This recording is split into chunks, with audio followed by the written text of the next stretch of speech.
right, sorry about that delay, guys. Thank you so much for joining today.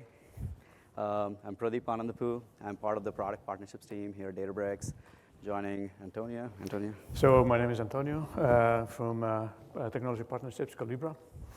Awesome. So, all right.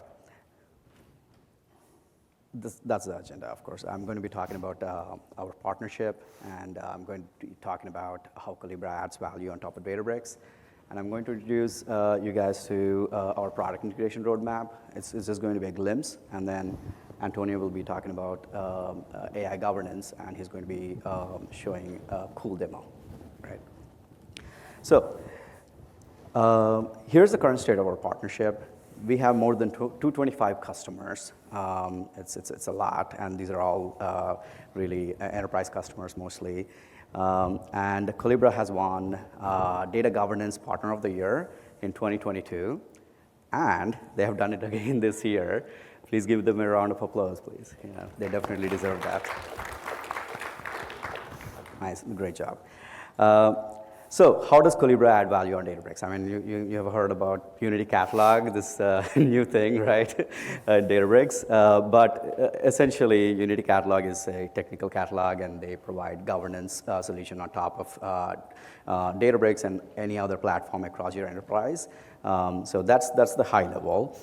But let's say you have data sitting in these hyperscalers, you have data moving through several of these data stores, applications, tools across your enterprise. And you all have heard about what Databricks provides on top of this from a capability standpoint. But Databricks technically, traditionally cater to a persona like a data scientist or a data engineer or a data analyst. Now with Databricks IQ, of course, we're expanding that persona to a business user across your enterprise. So what does Collibra offer on top of this? So Collibra has more than 100 pre-built integrations to tools across your enterprise that I was talking about. And they offer basically all these governance capabilities that you see on top of all of these tools, including Databricks. So they integrate with Databricks as well. Of course, they integrate with Unity Catalog, which I'm going to be talking about a little bit. So for example, I'll just cover a couple of these. We got Data Catalog. It's essentially a catalog of catalogs. So, one moment. Yeah, So it's essentially a catalog of catalogs, right? So you may have other data sources that are producing metadata other than Databricks, and Collibra basically extracts all of that and gives you an end-to-end enterprise view of your catalog. So let's say your users across all of your organizations can just search for something and you can find it. It's great, right? Apart from that, they also provide some additional governance capabilities like business level lineage and also technical lineage. You might have already seen Unity Catalog providing technical lineage within Databricks scope, but again, same thing. You may have data moving through your systems, starting from your application sources to, let's say, your downstream systems like BI tools, et cetera. Collibra captures all of that and gives you that end-to-end view. So let's say you have some requirements to certify a report or a dashboard or something like that. You know the exact source where it's coming from, including richer metadata with Databricks, like the lineage data. They capture that. They also provide that, right? And with privacy and security, of course, you can centrally manage data access policies across your enterprise. With quality and observability, same thing. You can centrally monitor quality across your enterprise, right? So it provides many more enterprise-level governance workflows. Of course, Antonio is going to cover the AI governance piece today. That's the focus. But we do have a lot of content out there that shows you rest of the capabilities too, right?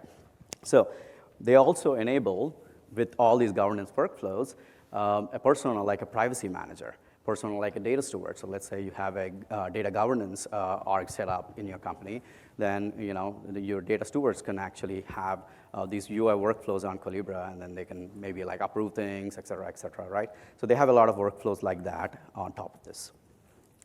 All right. And they're now expanding all of these capabilities and governance workflows to AI, right? That's why we are here today. With Databricks Mosaic AI, I mean, of course, you have heard about what we can do with it, right? You can basically implement your RAG solutions. You can create a custom model if needed. You can basically fine-tune a model. Like, we have so much going on. You can do end-to-end AI on Databricks. But with Collibra, basically, you can ensure that trusted data is in use for all of these AI projects that you're building on Databricks. And you're able to, once these AI projects are in production, you can also work with your various stakeholders to ensure that you're managing risk and you are able to protect data. That's the high level I'm going to cover, but of course, Antonio is going to cover much more in depth around that. There are all these frameworks and stuff he's going to cover about. It's pretty cool. With Collibra AI governance and Databricks Mosaic AI combined, your AI projects can now get approved sooner, and you can move them to production faster, right? So that's a huge value add. I mean, we have noticed that that's what's making these projects not move to production faster. And of course, you can democratize AI products across your enterprise now, not just data assets. You can democratize your entire AI project or an individual model that you might have built, in an org that could be used in another org, right? So I want to talk to you, of course, briefly about what Collibra team has been working on from like the past 12 months, and then what we are looking forward to the future, what they're working on. So this is how the product integration roadmap looks like. Those are supposed to be boxes. I don't know why they're not appearing here. They might be too light. But essentially, their catalog product and basically their lineage product and data quality and protect all of these products integrated with Unity Catalog, right? They GA'd their catalog integration with Unity Catalog last year, and they also GA'd their data quality pushdown, which is basically their pushdown implementation to Databricks Compute. So previously, their implementation was you get data out, you run some data quality rules, and then get the metrics back or like show the metrics on their platform. Now they're able to push down that compute to Databricks, so it's optimized and your data is sitting in place, and only the computations after the fact are being sent to the data quality product, right? And of course, I covered the data quality. All right, so with catalog and lineage now integrating with Unity Catalog, what's happening is they're able to get richer metadata with Unity Catalog because we make it available, we make it really easy for partners to integrate with Unity Catalog. Of course, with your Unity Catalog open source, now they can now also expand to their product suite to open source implementations as well. Because they have already integrated with Unity Catalog, they can expand it to open source implementations as well. With lineage, previously they used to, get into Databricks, workspaces, parse your, code and get all the lineage out of that. But with Unity Catalog, because we are providing runtime lineage, and it's actually much better and richer coverage, now they're able to easily extract that data in bulk and able to provide and stitch it together for you guys to get the enterprise level end-to-end view, right? And with Collibra Protect, of course, the access management product, you may have heard about our ABAC coming soon, but we have always had row filtering and column masking capabilities. So what they do is they push down these functions to Databricks. So they're basically pushing down access policies to Databricks individually on all of these objects. But on Collibra level, you're actually managing it at a scale. Right? You may have something tagged as PII, but this tag may be applied to certain objects, and they are the ones that are managing that ABAC portion, and they basically push down everything to all these objects across Databricks, right? So that's something that they do today. It's actually in beta, and it's going to be going GA pretty soon, actually next month most probably. So they're going to, of course, enhance this, and once we release ABAC, they're going to just push down the ABAC policy. That just makes the implementation much simpler. But that's all behind the scenes. They'll handle that behind the scenes just in case, right? So when you're accessing the data, it's no more a proxy in between that's like managing your access. You're accessing the data directly from Databricks, right? So Unity Catalog is the one enforcing these policies, okay? I can, of course, talk much more about this, but they're basically deepening and expanding all of these integrations now to AI assets, and they have already released, which is AI governance phase 1, which is now in GA. They support models now, but down the line, they're also going to support other data and AI assets, right? You got so many assets coming up. Now you have already heard about tools. You have heard about volumes that we have for unstructured data and stuff. You have vector search, et cetera, right? So all those things, they're going to make it to a catalog because these are objects on Unity Catalog, and they will make it to Collibra from an AI governance standpoint. So you can manage all of that together, okay? That's my time, and I'll let Antonio talk to you more about AI governance. Thank you, Pradeep. I was just looking at the legends there. I think you guys will have fun when he tries to actually translate what I'm saying in English, sorry. So my name is Antonio, for those who have just joined. Antonio Castelo, I work with technology partnerships with Collibra, so I've been around for nearly 5 years now. I work with key and strategic technology partnerships, being Databricks probably one of the most important, or at least the most active partnership that we've worked on. What we do, we are always trying to look at ways to actually do data and now data and AI governance, secure data access, data sharing, a bit more efficient, okay? So that's fundamentally the work that we're doing with the Databricks. If I do my job well, some of that work is actually going to make the roadmap, and soon enough we will actually have that available as part of the product, okay? So today what we will be, we've been talking about a few of the roadmaps, but today fundamentally we're going to be talking about AI governance, data and AI governance, why collaboration is actually key. Nothing new. You've been here around for 3 days now. You probably have listened to this a lot already, so there's nothing new to what I'm going to say. We will be poking into why us humans still remain, or we still have a role in guiding AI and Gen AI in particular. So towards like business objectives and goals, and create that alignment between every one of us and all of that stuff. We're talking about hallucinations, so we can actually reduce those hallucinations and all of that, okay? So I have a few slides, okay, before I actually go into the demo. I do know that a lot has been said, so I will go very, very quickly on those, some of which I don't think we have to talk much about it. Unity Catalog, if you've been around this morning, Mate has done an excellent job explaining what is Unity Catalog, so he's probably know this better than I do. But I bring this over because obviously that's one of the things that we're working on, continuously expanding, continually working. The exercise that we've done also uses Unity Catalog, the same way where we actually doing a lot more work, specifically when we're looking at models and model registrations and evaluations and all of those sort of things, and cataloging metrics and parameters so that we can actually explain why models or why we should choose a model over a different one, or a version over a different one. So we're going to be using MLflow as well. So why is this important? MLflow, you probably know this. Obviously it provides governance capabilities to ensure ML models can and are developed and managed securely, transparently and compliantly. So for me personally, I see this as a great way to actually run all my exercises, run all my experiments, and have some sort of evidence that when it comes to actually decide from a version over another one, I can actually explain why. Okay. So now, and this is probably what is also not new.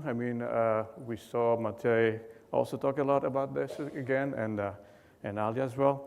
So we all know that AI, and specifically Gen AI, they can be quite risky. So we all know that mitigating all these AI risks cannot just be done through ML, machine models and machine learning models and the metrics and the parameters, because obviously if we want to actually have some sort of control on that, you cannot really, we have to broaden and start having a look at things like ethical, legal, and social concerns. Some of this cannot really be measured today. Some of this is actually being still development. We talk about legal concerns. I mean, it's changing, it's being created. There's some uncertainty in a number of different ways. There's all these aspects about security, infringements. I mean, so there's some level of control that we need to actually have so that we can be safe when we actually start and make a decision on something. We will see some of that at the demo, and now we see this working for us. Okay? Now, all what I've said is actually a lot more relevant when we talked about language models, right? So we all know language models. I can actually read what he's actually saying. An AI model that undergoes extensive training on vast volumes of text and data sourced. We are a definition company, right? So, and data sourced from various online sources such as books, articles, video, transcripts, and other content. And this is actually funny because when I'm actually talking to my kid is at school, and sometimes he actually goes and connects, and always I tell him that he shouldn't trust everything that he reads, right? So that's pretty much that, okay? How can we actually trust everything that we find in the online? We cannot, okay? So, or at least we have to actually have different sources, right? So the other question that we have is if we can actually unquestionably believe that what someone says is actually true without actually authenticating somehow their claims, right? So we need to do that, right?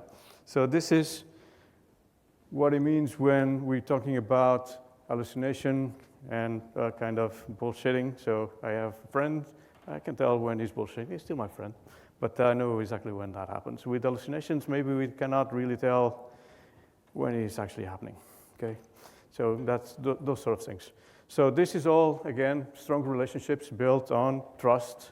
This same principle should be applied to the relation between us and the machine or the machine learning algorithms and models. So we need to actually regulate their use, and we must ensure that those are transparent, okay? And they can be verifiable, and etc. Okay?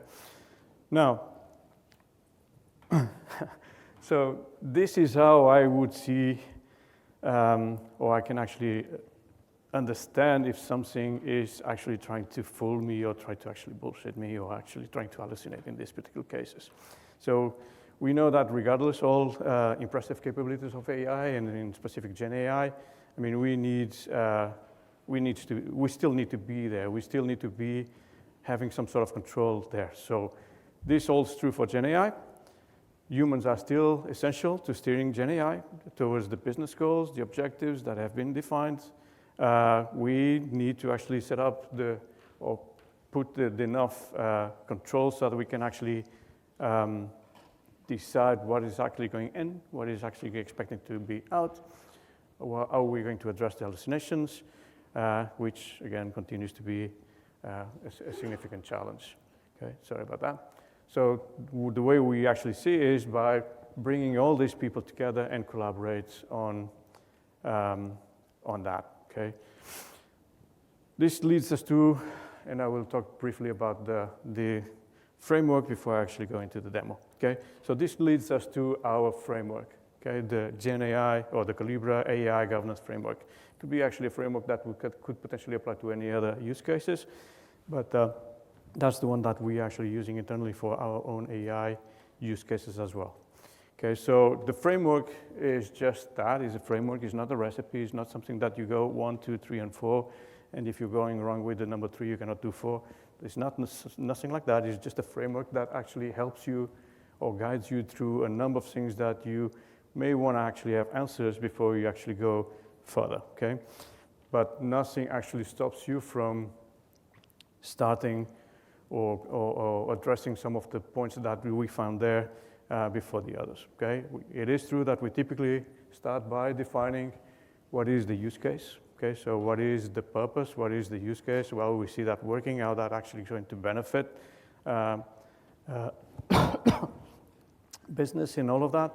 So we tend to actually start by documenting all the use case descriptions, including the analysis of the business files, so the value, what we actually expect, the policies that may actually impact, the business owners who actually has some sort of responsibility over the use case, who should be called when, these sort of things.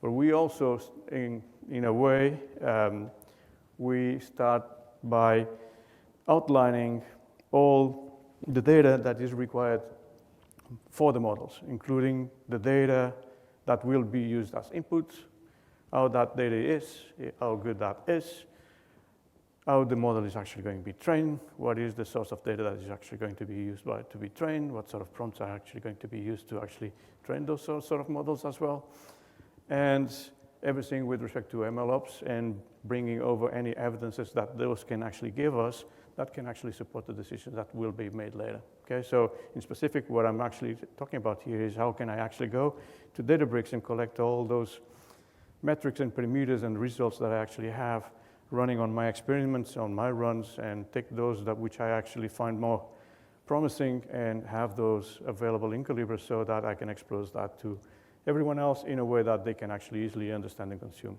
Okay, so that's pretty much that. Sorry about that.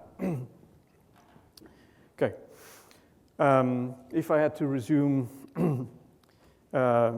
where does Collibra and Databricks actually position themselves? I mean, clearly, after you actually see these 3 or 4 bullet points, you notice that there's a lot in common. We both do AI governance, but it does mean 2 different things. Okay, so if we're looking at Databricks is more about the data and obviously the model. We're talking about the model registries, we're talking about the life cycles, we're talking about the experiments and the runs and the metrics and the parameters, and having some sort of control over that, and ultimately making a decision about which models probably align better with what you wanna do. There's no way I can turn off the micro. You need some water? Yeah, let me go get it. Yeah. Okay, cool. Sorry about that. So on the other hand, Collibra is more about the use cases, right? Prioritizing those use cases that actually bring more potential value. Okay, and obviously setting the appropriate controls to actually address those risks that actually have been identified. And we will see a lot of that next, okay? So, I mean, enough with the slides, and I will jump with the demo.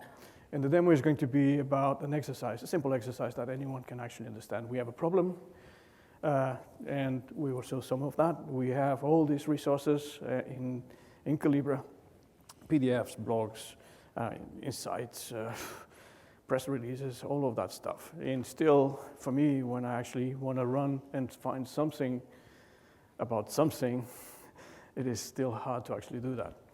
It is even harder when I'm actually asked to write something like a small blog or maybe some opinion on something, or maybe actually pitch something like AI governance, and I have hundreds and thousands of resources, and I cannot really reuse any of that easily. Right?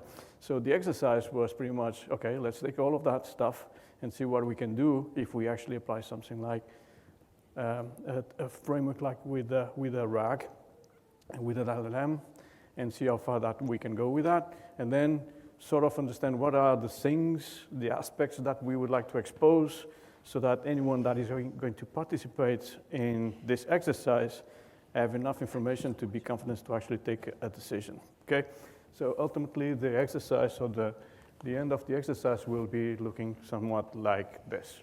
Okay, I'll explain later. Okay. I need to change my laptop, sorry. So let's see if I get this right. This is all connected differently, okay.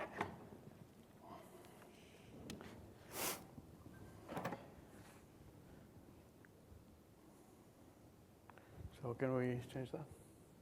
Now you can skip this.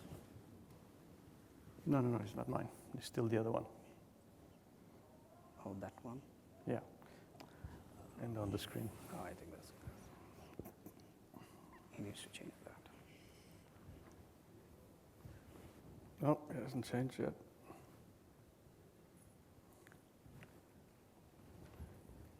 Yeah, He's looking at that? yeah, he's looking at it. Okay, sorry. So maybe I should actually take this time to actually explain what we're doing. So pretty much what we will be doing is formulate the exercise, the business objectives, what sort of impact, answer as many questions as I have. Obviously, as part of the exercise, there will be questions that are going to be formulated that I don't have the answers, which is fine, okay, because I can always go back and retake those assessments. The point being is that some of those questions will actually help you guide and what you need to actually do and how you're actually going to look for those answers that you actually need, okay? So once we have that done, we will be looking at the models, and here is where we're going to show pretty much what we've done with Databricks, okay? So we will explain all the exercise that has been done, how we actually created the volumes, how we actually created vector stores, how we've actually created the RAGs and everything else, what sort of models we've used, what sort of prompts we've used, everything that we found in that process, to a point where we'll have all of that information available, and we will have that pushed into Collibra, synced into Collibra, so that we can expose that to the different users. And from there on, we will be looking at things like risks. So, okay, let's start with the exercise. So this is our resource center, the resource page. And clearly the problem we have is actually, if I actually run a search, I don't actually find the information that I have. Sometimes it's actually not relevant. It doesn't really help me find what I want to do, okay? So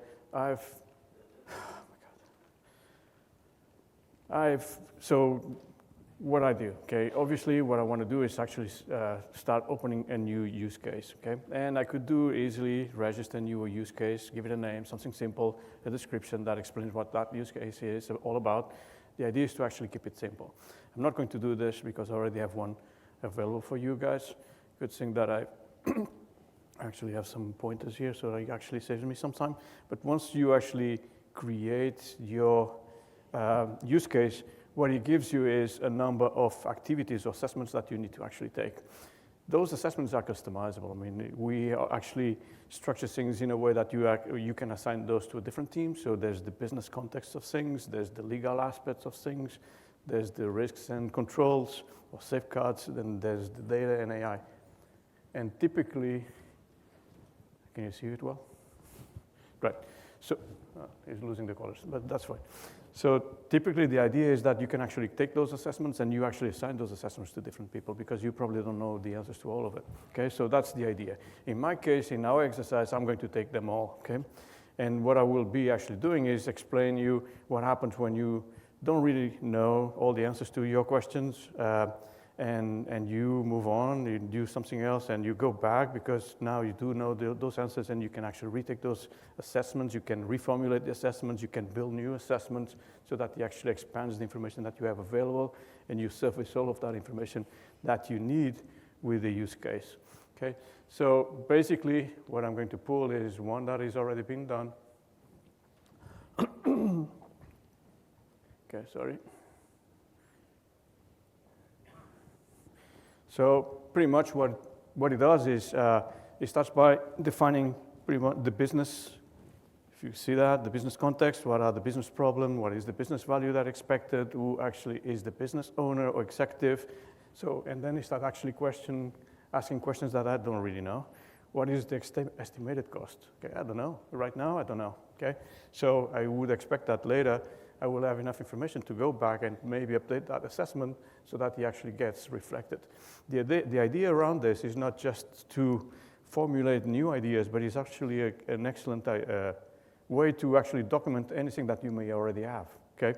And document any learnings that you may actually learn as you go through this process, okay?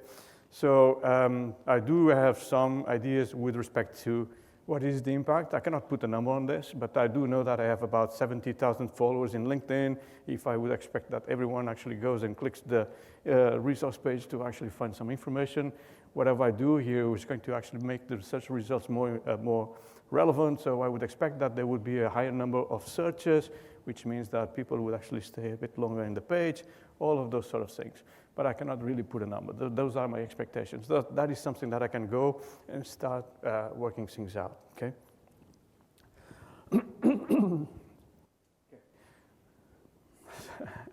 Anticipating already my, okay. So what is next? Okay, so I've been pulling a short diagram of what we want to do. Okay, so at this point, there's something that I do know that I want to do. I mean, I do know that I want to go and do something like this. I want to have some data, which I will be pushing into some sort of vector store.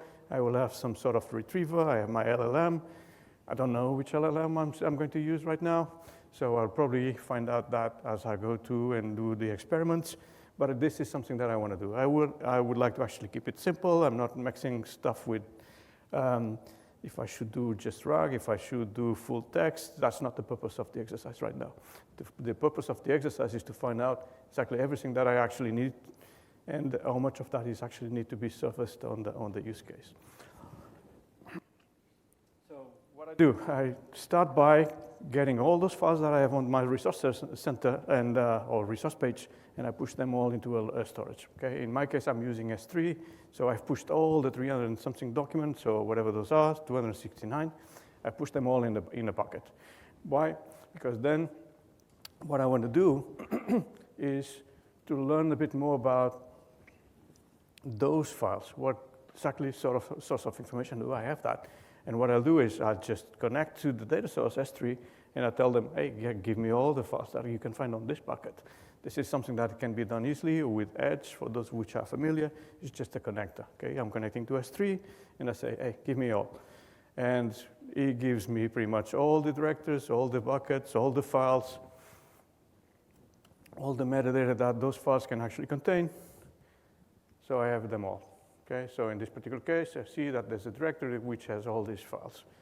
The relationship here is that later you will be talking about volumes, and this is exactly what is our volume today. So when I actually start doing things like trying to understand from all those files, I want to know, and I'm going to start running my classifiers and trying to understand exactly what those files actually have. And I can find that things like maybe specific files, we can actually find gender information, location information, people information. There's some of that information is actually sensitive, okay? And this is actually a simple way to actually go and see this. I think it's on here, if I'm not mistaken, is to look at all the annotators that have been found when I've actually surfaced all those classifications that I have on each one of the files. I can actually have all of that information available. Why this is actually important? Because once I do know which sort of information I have in every single file, for example, I do know that this file that I have here, 2023 Collibra Partner Program Guide, there's some personal information which holds personal information, is PII, has been somewhat ruled or by a rule called last name policy, and obviously is restricted.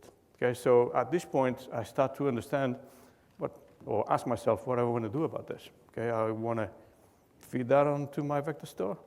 Maybe I want to redact it first and then feed that to my vector store.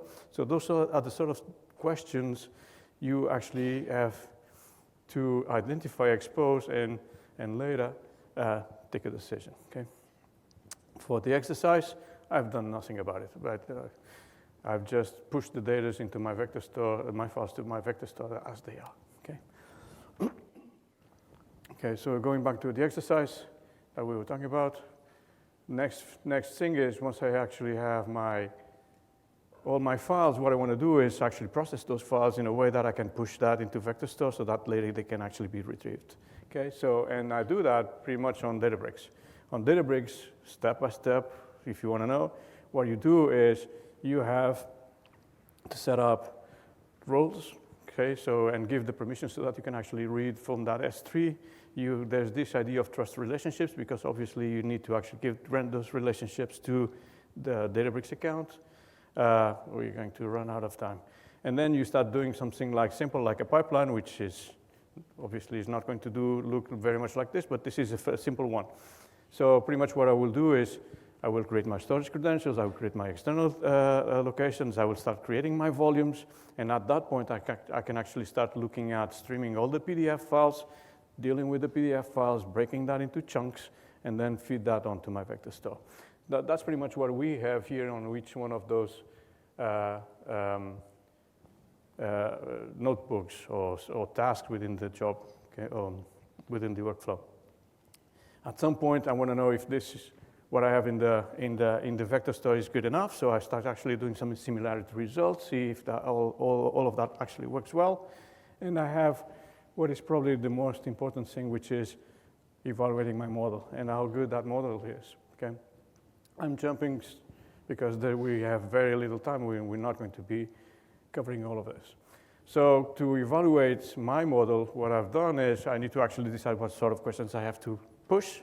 And because I have that, I need to know, and I would like to actually people know that when I do this evaluation, I'm going to do the evaluation with these particular questions. This is actually important because questions and the ground truths, which are the expected answers.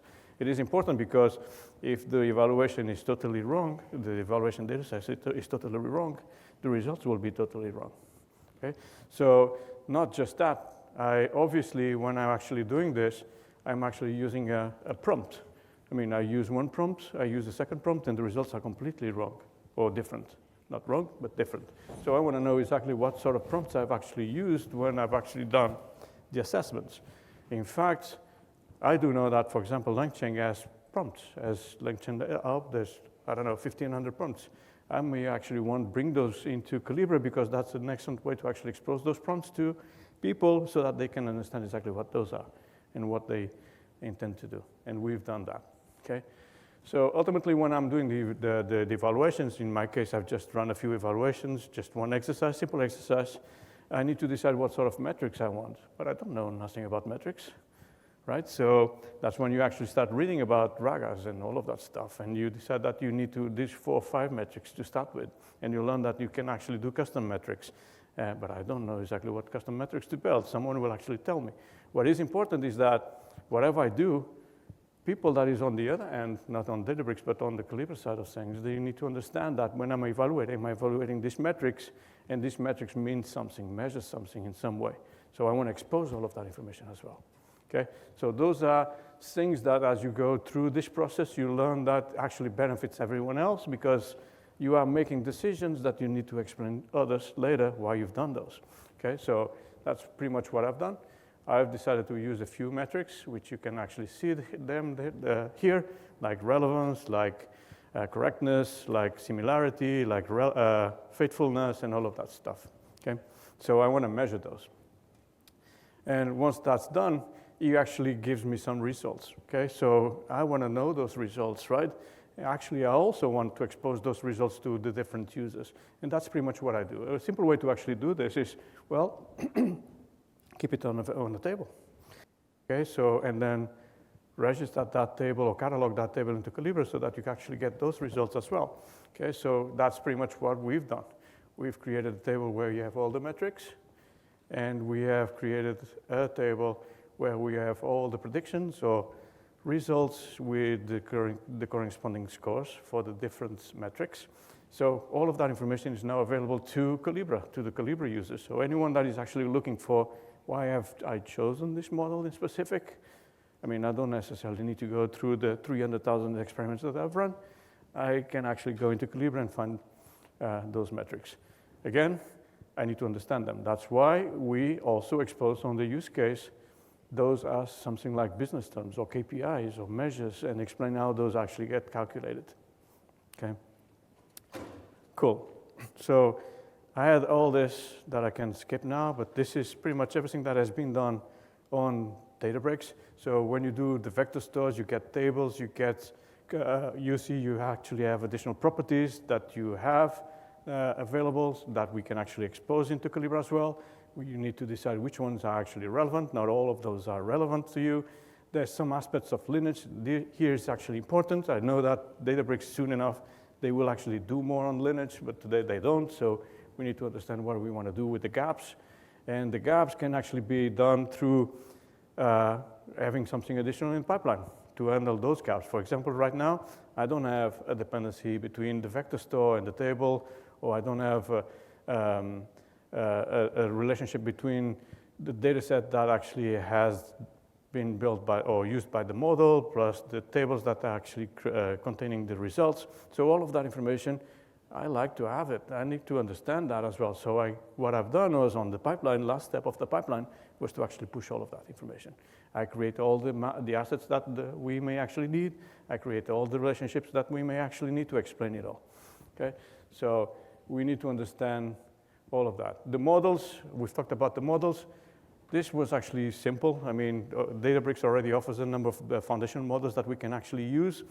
We've started to use the Llama because there was no DBRX available. But once the DBRX was available, we can actually easily change and do the same exercises with DBRS. Don't ask me which one is best because I will not answer, but you can actually... Llama 3 is better now. But you can actually do exactly that, okay? So once you actually start playing with this, the same goes with the embeddings. We've decided to go with BGE large. There was no real reason to go with one or the other because, as I've told you, we are actually experimenting. We don't know. To be honest, right now, I would actually tell that we can actually go with a smaller model for the purpose of the exercise. We could actually go with a model with a smaller footprint. So, and that is probably what we're going to do. What else? Going to the Collibra. So once you have done all of that work, it's all about bringing all of that stuff in. So for you that are familiar with Collibra, it is easy as to connect to Databricks and decide exactly what you want to bring, what you want to do about it. Do you want to capture the metadata? You want to capture and do the profile and the sampling and the classifications, the DQ, which I haven't done here. But you decide based on the capabilities what exactly you want to do. Lineage as well, which is something which is soon going to be GA, right, Pradeep? Yeah. Okay, cool. So, and finally, you decide which models you want to represent, not just ours. You want to represent all the models that have been in some way used. I've used DBRX, I've used Llama, I've used BGE. I want to have all of that information. I want to have all those model cards available to the different users so that they actually understand those models as well. Okay, so, and that's pretty much what has been done. I'm actually looking at columns, but I do have the model somewhere. Okay, so you want to know the prompts and the prompts that you've used and exactly what they do, how you can actually consume them, what they actually expect to be done, all of that stuff. Okay, so anything that explains all those small decisions that you've done while building your pipelines and while you're building your architecture that you want to actually expose so that people can actually understand that. Okay? Okay, prompts. Then we go continue, and we're going to the last piece of this, which is you need to decide what you want to bring from the model, and it may actually be that you don't really want nothing, or maybe it's actually important to actually have something like the signatures or the flavors or the run that actually produces the information so that you can actually have something that guides you to Databricks and MLflow, and you can actually find all of that information for you. Okay, again, the parameters that are actually being used, maybe the metrics that have been resulted, and everything else. Now, ultimately, what you want to do, once you have all of that, is to revisit all the assessments, and you actually start connecting all what was missing, which all these answers that before you couldn't really tell, but now you can because there's some information available. Let me go back to the app, AI governance. Search Databricks, and you can actually go and start doing things like taking the second, there's a few data and AI, and now you actually have some additional information that you can actually consume. So you're surfacing all of that information into the use case. So you know what is your training data, your output data, you know exactly what are the models that we're actually using. So you know the expectations of those models. You know kind of the risks that those models may actually entail. So this is pretty much me documenting all of that information about the models, okay? And if you notice, you do the same, and I'm going to go back again, or maybe I have a different one here. You do the same when you actually start doing and identifying the risks, okay? So risks. I can be very verbal about those, and I just explain what are those risks, but I can do something better. I do have all the risks on my catalog, or I could have. I can have all my controls in my catalog, so why not actually identify that and push that and surface that also in the use case? Why?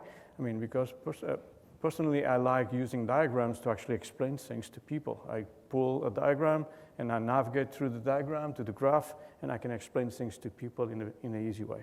But there's other ways to actually document the same thing, okay? Which I will close because I think we're running out of time. We've run already. We're out of time now. Right. Yeah.